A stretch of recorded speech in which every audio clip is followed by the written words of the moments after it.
Reactive dog training is hard, so it really hurts my soul a little bit every time when I see owners making choices that could make their training more challenging for them and their pups. One of these is how and when they give their cues. A cue really is a specific signal that could be a verbal signal or a visual signal that elicits a specific response.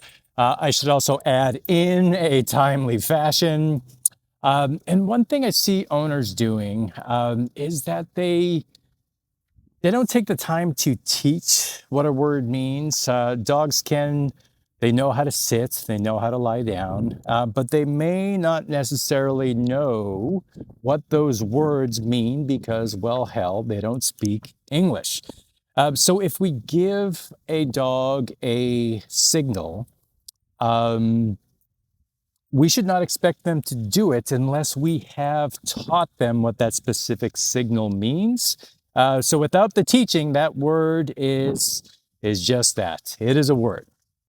So once a signal or cue is taught, it doesn't mean that a dog can do that signal in all situations. So if we're not testing the dog, systematically testing to make sure that a dog knows and can do that cue in a variety of situations, then we're not really training. We're more wishing that the dog can do what we're hoping them to do, and that can lead to breakdown. It's something that if you have that philosophy about cues, or if you're unwittingly doing this with your cues, you're really teaching or you're building breakdown into your behaviors.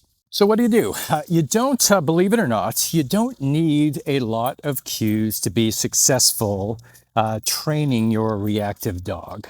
What you do need is a way to communicate.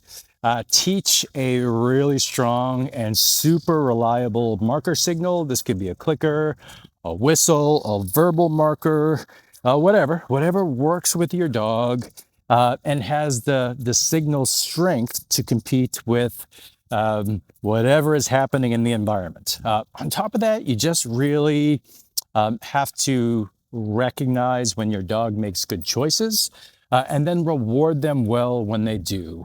My philosophy is to put the dog I'm working with in the absolute best position, go girl, to make a good choice. And when they do, I reward them accordingly. Sorry, I dropped one there. So I don't need a lot of cues. I just focus mostly on my choices, go girl, and rewarding their choices. With cues, sometimes people can mistakenly, I feel, people can think they will work in all situations, and that stress is compounded, go girl. When a dog is confronted with a trigger and an owner has an expectation that the cue will work, it just leads to frustration, breakdown, stress, hopelessness, all the things. So why do it? So if you're not going to teach a dog what a cue means, then that's fine. Just be aware and don't use any words and expect a dog to do something. And if you're not going to test the cue, same drill. Don't ask the dog to do anything in stressful situations because they're just not ready for it, and you are setting yourself and your dog up for potential failure. So if you are currently working a reactive dog and you're having some challenges, that's expected.